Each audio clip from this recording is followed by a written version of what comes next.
When she saw the man kneeling in the middle of the crowded cafe, holding out a small princess tiara with trembling hands, everyone turned to stare. But what made her heart stop wasn't the strange request. It was the little girl behind him, clutching a crayon drawing that said, "Happy birthday, Mommy," with no one to give it to. Ava Collins hadn't meant to stop by the cafe that day. It was one of those ordinary mornings that felt too heavy to face, where even the sun seemed reluctant to rise. She was late for an interview, her last chance at a job after months of rejection emails and polite smiles that said you're not the right fit. Her savings were gone, her apartment nearly so, and her mother's hospital bills kept growing like a shadow she couldn't outrun. She just needed one good day, one thing to go right. Then she spilled her coffee on her blouse. Cursing softly, she ducked into the small cafe on the corner, hoping to clean up before her interview. She didn't notice the child at first, or the man whose world was quietly crumbling in the back booth. But she heard the sob. It was soft, broken, like a tiny heart trying not to fall apart. When she looked up, she saw the man kneeling beside a little girl in a pink dress, her birthday hat drooping over her eyes. On the table was a small cake with uneven frosting, and beside it, an untouched slice melting under the cafe's warm lights. "I'm sorry, Pumpkin," the man murmured, his voice thick with grief. "I tried. I really did." The girl looked up at him with teary blue eyes. "It's okay, Daddy. Maybe Mommy will come next year." The words cut through the air like glass. Ava's chest tightened. She didn't know why, but something inside her ached. Maybe it was because she knew what it felt like to hope for someone who never came back. Her father had walked out when she was 8, promising to return after a business trip. He never did. Every birthday afterward had been a silent waiting game that always ended in tears. And now, here was this little girl, 5 years old maybe, wearing her best dress for someone who wasn't coming either. Before Ava could look away, the man turned. His eyes, dark and tired, met hers. There was no hostility in them, only desperation. He looked like a man who had held too much pain for too long and was drowning quietly beneath it. He stood abruptly and walked over. "Excuse me," he said, voice trembling. I know this sounds insane, but, could you pretend to be my wife? Just for a few minutes." Ava froze. What?" He ran a shaky hand through his hair. "My daughter. It's her birthday today. She's been waiting for her mom all year. I didn't have the heart to tell her the truth. I thought I could. I thought maybe someone could make her smile for once." She blinked. "You mean, she passed away?" he said softly. "Last December, in a car accident." The words hit Ava like a gust of cold wind. Around them, the cafe had gone silent. Even the barista stopped steaming milk. He swallowed hard. "I'll pay you, anything you want. Just make her happy, even for a few minutes." Money. Ava could use the money. But when she looked past him, at the little girl holding a handmade card that read, "Happy birthday, Mommy," the thought vanished. Ava nodded slowly. "Okay, I'll do it." The man's eyes widened, full of disbelief and gratitude. "Thank you," he whispered. For the next hour, Ava played along. She knelt beside the little girl, Lily, as she soon learned, and smiled as the child wrapped her arms around her neck. They sang happy birthday, blew out candles, and ate cake that was too sweet and messy but perfect in every way. "Mommy, make a wish too." Lily giggled, holding out a tiny piece of cake. Ava's throat tightened. "Okay," she said softly. "I wish for you to always be happy." The girl clapped her hands and kissed her cheek.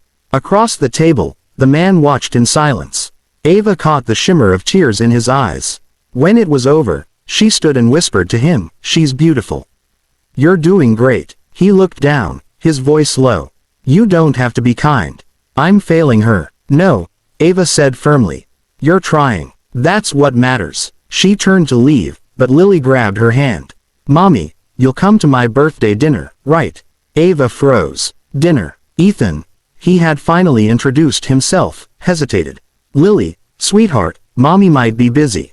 Ava looked into the child's pleading eyes and couldn't bring herself to say no. "Of course, I'll be there," she said gently. That evening, she arrived at their house, a large, elegant home that felt cold despite its beauty. There were toys in the living room, framed photos of a smiling woman who looked like Lily, and a lingering scent of lavender that made Ava's chest ache. Lily took her hand immediately, showing her drawings and decorations she'd made, for Mommy. Ethan watched from the doorway, his face a storm of gratitude and guilt. Dinner was quiet but warm. Lily told stories about school and asked questions about heaven in the innocent way children do. "Do you think Mommy can see me from the stars?" she asked. Ethan's jaw tightened. Ava smiled softly. "I think she watches you every day. She must be so proud of you." The little girl beamed and reached for Ava's hand. Ethan excused himself abruptly, leaving the room before his voice betrayed him. Later that night, when Lily was asleep, Ava found him on the porch, staring at the garden. "She believes in miracles," he said quietly. "After Clara died, I didn't know how to tell her.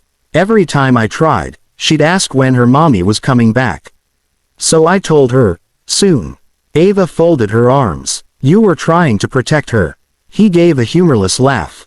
"Or myself." Silence hung between them, heavy and real. The moonlight traced the lines of exhaustion on his face. He wasn't much older than her, maybe mid-30s, but grief had aged him. He turned toward her. "She's asked if you can stay for a few days. Just until after her school event next week. I'll pay you well, I promise." Ava hesitated. She had her own problems. She needed to find a job, pay the rent, take care of her mother. But when she thought of Lily's eyes, those hopeful, innocent eyes, she couldn't say no. "1 week," she said finally. "That's all." Ethan nodded, relief flooding his features. 1 week. The next few days passed like something out of a dream. Ava became part of their small world, helping Lily make breakfast, reading her stories, and even tucking her in at night. She found herself laughing again, really laughing, something she hadn't done in months. Ethan joined them sometimes, quietly watching, sometimes cooking dinner or sitting beside them during movie nights. Their conversations were awkward at first, but slowly turned soft, genuine. He told her about his wife, Clara, the artist who'd loved lavender fields and laughter. Ava told him about her mother, the illness that had left them both drowning in debt. Two broken people, mending each other without meaning to. Sometimes she'd catch Ethan staring at her, not with the desperate eyes from that cafe, but with something gentler.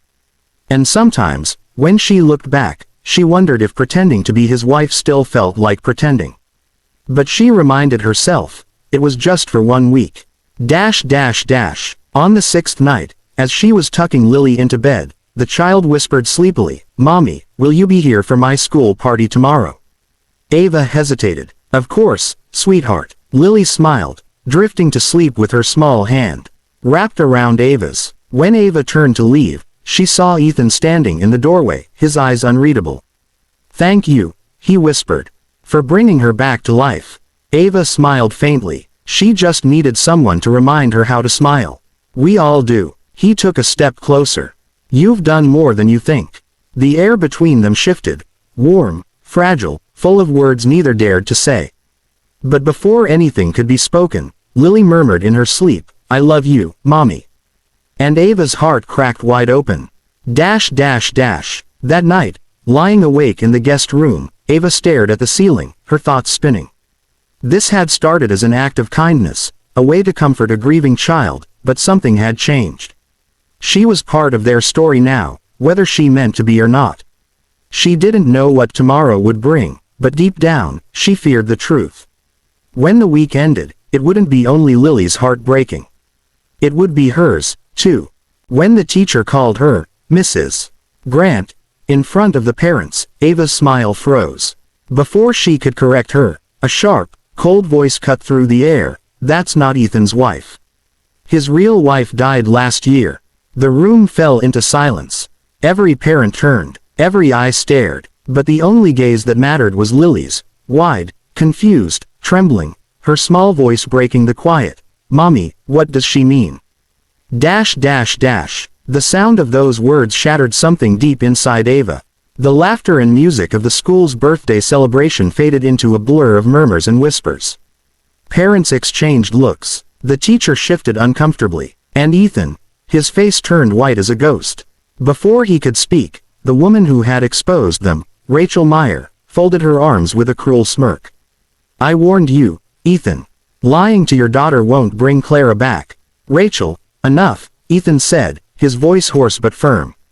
Enough, she hissed. You think hiring a woman to play your dead wife is enough?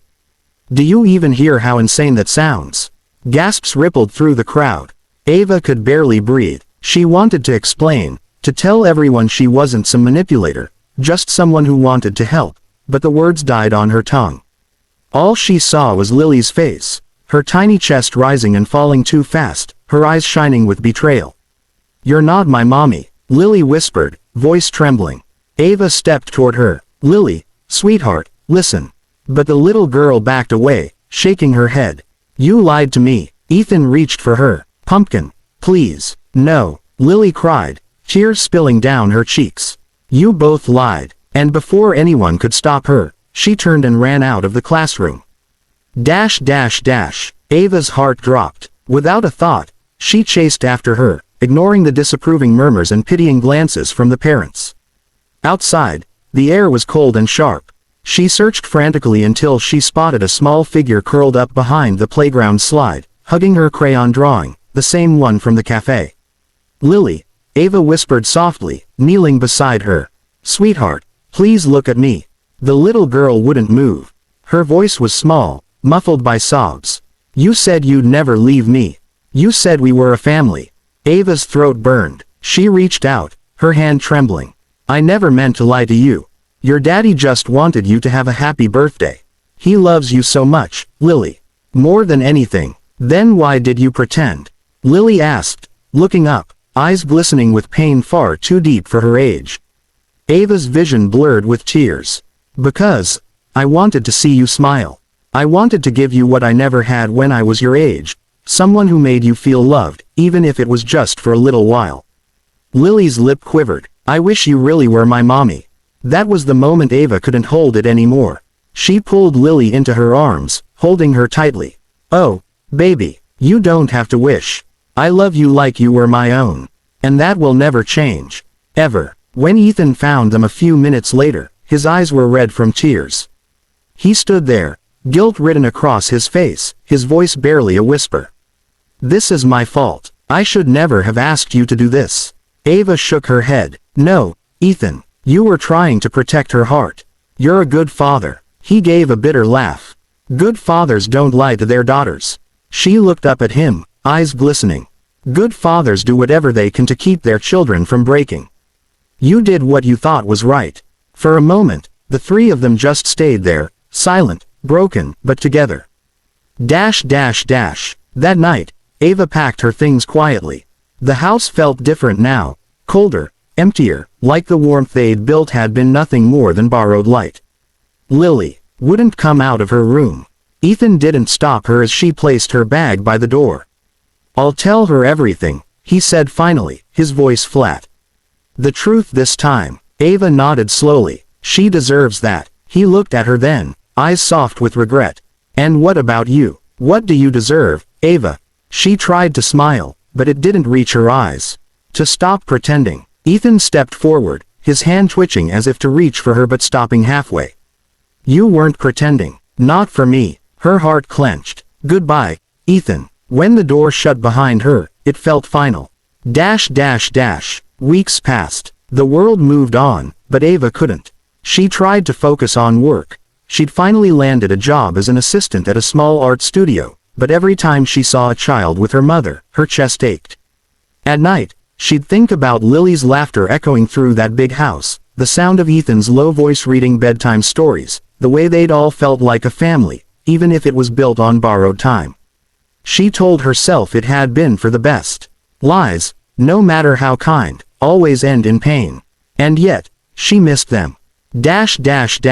One gray afternoon, Ava was helping hang artwork at a children's charity event. She hadn't expected to see anyone familiar, but when she turned, she froze. Lily, the little girl, was running toward her, her face lighting up like sunlight breaking through clouds. Mommy Ava, she squealed, throwing herself into her arms. Ava caught her, stunned, tears flooding her eyes before she could stop them. Lily, I didn't know you'd be here. Lily hugged her tighter. Daddy said I might see you again if I keep believing.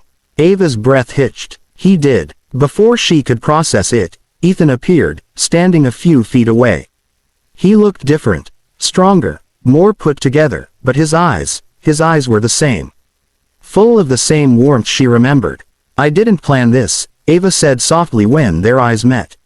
I was just volunteering. He smiled faintly. Maybe some things aren't meant to be planned. For a moment, neither of them spoke. Lily tugged Ava's hand. Daddy, can Mommy Ava come home now? Ava froze. Ethan crouched beside Lily, brushing her hair back gently. Sweetheart, what do you think? I think she should, Lily said, grinning. Because birthdays aren't fun without her.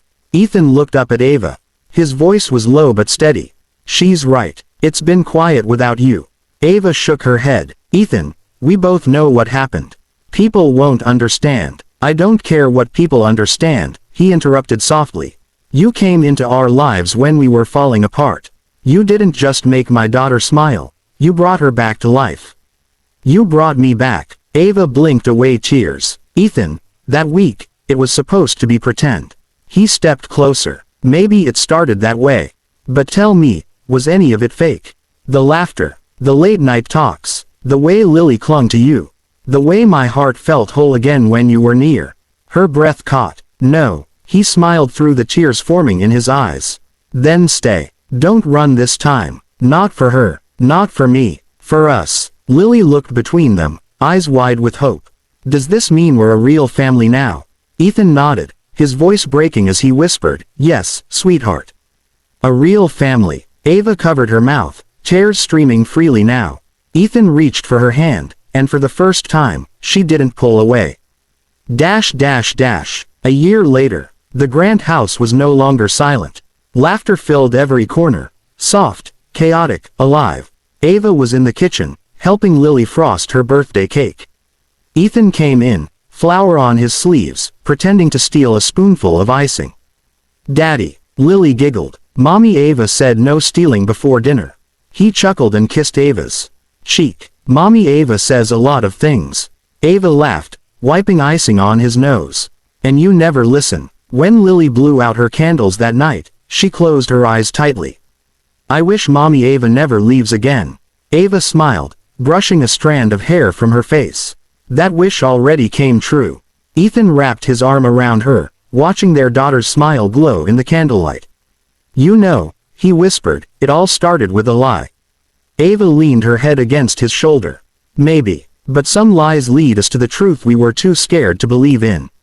As Lily's laughter filled the room, the camera would fade to black, soft music rising, as Ethan kissed Ava's forehead and whispered the words that tied their story together. Thank you, for pretending. Because in pretending, you gave us our forever. Sometimes love begins in the most unexpected lies, but the heart always knows the truth. What starts as an act of kindness can heal what grief once broke, reminding us that even after loss, life still has room for love, hope, and second chances.